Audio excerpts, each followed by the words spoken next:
Ain't no half step and Marcus J. We're back. Thank you so much for hanging in there with us. Can you feel it? Can you feel it? I can feel it. Can you feel it?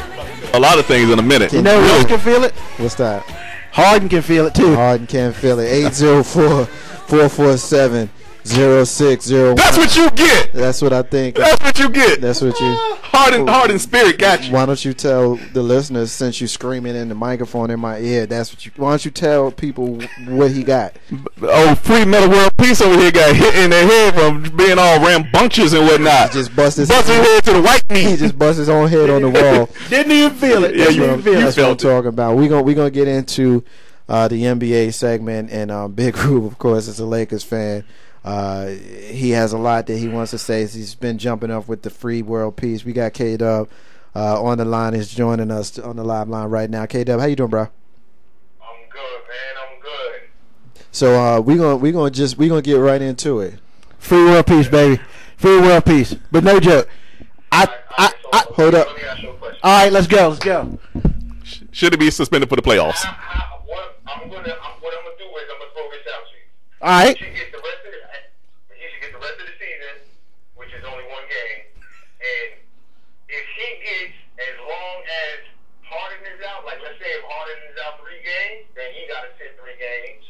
Or he really could get the whole first round. Now, when it first came out on Sunday, first of all, I'm gonna go on record as saying I don't think it was intentional. I don't think it was an intentional hit. The more you look at it, it looked intentional, but let's just be real. He was hyped, and he just flung his elbow out there. And they said, well, he touched somebody before he flung it. Man, that dude was on cloud 24. So he flung it. He probably didn't even feel him touch him. And he hit him. And he's like, oh, crap. He didn't even go, oh, crap, because he didn't feel him hit James Harden. His adrenaline was flowing and stuff like that. And then everybody's trying to fight him. He's like, what's going on? I don't know what you're talking about. Why are you trying to fight me? He saw what happened. He had it in the corner of the eye. His peripheral saw that man. But see, here's the problem. Everybody wants the artist formerly known as Ron Artest to get in a fight. Everybody wants that. It's just not possible in the world of America. That could have been an accident. Who wants somebody to fight in the NBA? Who wants that? But I'm saying, everybody's shouting, oh, he did it on purpose. Man, James Harden was not that big of a factor in the game, number one. Number two, I mean, if we go back to the game, the Thunder went up by 18 points. All right, let me stop you. Stop him. Let me stop Thank you. I'm going to make my point real quick, and then we're going to get our analyst to make his point on this. First of all, I saw the play. My personal opinion is, did he purposely elbow James Harden, the person James Harden? No. Did he feel a presence of someone right there, and did he know that person didn't have on a white Lakers jersey? Yes. He swung his elbow purposely because you saw him cock it and swing it. Do I think he meant to elbow somebody in the back of the head and cause a concussion? No, I don't believe he meant to do that. But when you look at his reaction immediately after realizing what he had done, you had some people who felt like, I'm from the street, so when people coming at me, I square up, I'm ready to fight. If you're someone who just did something by accident, your immediate reaction isn't going to be, well, I did something by accident, but let's fight. In my opinion, your immediate reaction be like, oh, man, look what I just did. And when they coming at you, you like, yo, my bad. Exactly. That's my thought. Now, hold up. We're going to let K-Dub pick up right there. Dub. Everything you said is pretty much what I was going to say. First off, in regard to him, clinching up or what have you, keep in mind that at first Russell Westbrook was coming toward him, and then you had Serge Ibaka also coming toward him. And I would say that, from the naked eye, that was maybe within an arm's length distance from him. So, as a man, first off, you're going to prepare yourself like, if this cat swing at me, I'm going to try to give him a net. That's just as a man. Right. But, the whole thing about him being just extra enthusiastic about the particular play, and then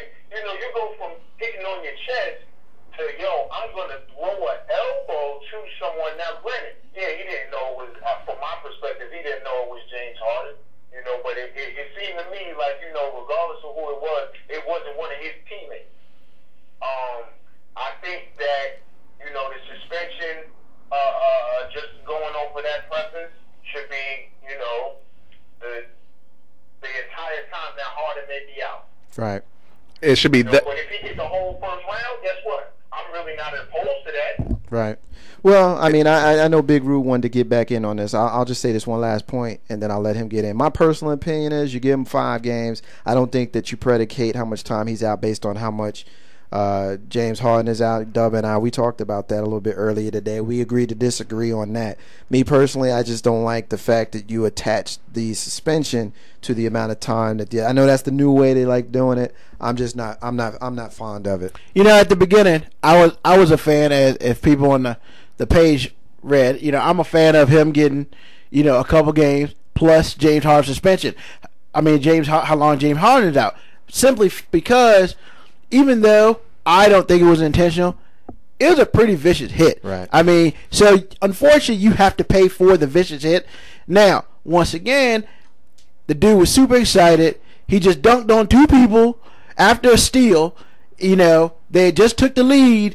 It was hype up in there, and he got a little overhyped. All right. Now, well, hold on for a second. Okay. Now, after he swung his elbow, if you look at the tape, he didn't even look at him. He's still celebrating. Right. Then he turns around and he sees Westbrook and Ibaka coming at him, and that's when he gets into his Buster Douglas stance. Right. And at that point in time, he still didn't know what had happened because he had moved closer to the middle of the court.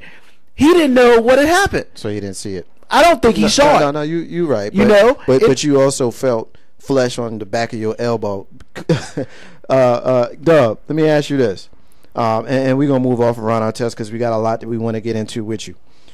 Meta world peace, I should say. And it's funny that I said that, and that was kind of a Freudian slip because I noticed just in listening to this, Dub, a lot of the reporting went from meta world peace to when this incident happened, he's now become Ron Artest again. So my question kind of is twofold. One, did you notice that? And 2, do you think that his history as Ron Artest should have anything to do with his suspension once it's handed down? Yeah, I noticed it too. I actually watched the replay of the game or what have you, but really I was just looking at a lot of the commentary about it. I don't know if it was them playing around, if they was doing it on purpose or what have you, but they was calling him Ron Artest again. And I was like, damn, that's a little disrespectful right there. But either way, whether it was intentional or unintentional, it was just kind of odd that I was seeing so many different reports about it referring to him as Ron Artest. As far as the suspension, do you think his history should play into it? That's hard to say because I don't think so, but I think that it may, especially if it's something like the entire first round. Right. So it could. I mean, if I say it like this, if it's something expensive, then yes, it is because it's his reputation. If it's not, then hey, take the suspension and move on. Well, let me go ahead and let cooler heads prevail right quick. Right now, we're about to move into what's called a brand new season. Everybody starts off at 0-0. Where are our top teams right now? I'm gonna play a guessing game with y'all. Who do you think has the best record in the league right now? Spurs. No, I thought it was OKC and OKC is second. Okay, well, Actually, it's still the Bulls, ain't it? Between Chicago and San Antonio. Okay. Both teams having 2 games to play. Right. So right now, quiet as kept, San Antonio is one of the top 2 best teams in the league. They're 48 and 16. Quietly, they're sitting at the 1 position ahead of OKC by 2 games. So they're going to go into the playoffs probably at the 1 or the 2 or home court advantage as far as the Western Conference is concerned. OKC, I think, is one of the better teams coming out of the West. Chicago and Miami coming out of the East. That's how I look at it now. As far as what they may do in the playoffs, it's a whole different game in the playoffs. Exactly. That's a brand new series right there. Any playoff matchups that we should be aware of, or what's coming up? Well, in the first round, you would have the Thunder against Dallas. If the playoffs with an end right now. All of this can change by the time we talk next week. You know, it actually we'll know exactly what it is by Thursday. But right now, you're looking at the Thunder against Dallas, who's the 7th seed. You got a real crazy matchup with the Clippers against Memphis, 4 and 5 seed. The Clippers actually won that particular series between them 2-1. And then you can look at Atlanta and Boston for the first round. The Knicks in Miami, and Chicago and Philly. I think Chicago may lose some games than what people may expect as far as the first round. I think Philadelphia, if this was to be the matchup, Philadelphia could win possibly 2 to 3 games out of that series. But that's just my own opinion. Yeah, I feel Chicago's pain with Ross being Rose Ross. Listen to me, Rose being injury prone like he is right about now. So. Yeah. Let me ask you this, Dub. I heard a debate come out a couple of days ago. I just want to get your opinion on it. If you were starting a team and you had a choice between these two players that I'm going to throw out at you, who would you take? Derrick Rose, Russell Westbrook? I'm taking Derrick Rose. And why? Derrick Rose. And why? Well, the way that I want to run a team, Derrick Rose probably is the better person for my particular team. You know, I mean, to be honest with you, you can't go wrong with either one. It's kind of crazy, though, because, you're taking into consideration that Derrick Rose has been hurt and Russell Westbrook has not. You know, I mean, it just depends on the type of team that you're trying to have. But me personally, I would take that. I would take D Rose. All right. MVP is getting close. 1 week left. Who's your top 3? My top 3. Really, I just got it's 2 of them. It's 2. I know why you want to say 3, KB, right? Nah, I just asked you your top 3 for real. Hey, Dub, you gave him his. I've been the Kevin Durant champ for the whole season. You gave him his chance. I honestly think that I think LeBron might get his 3rd. Yeah. Who? I LeBron. really think over this past week, taking a step back and looking at his body of work, yeah, man.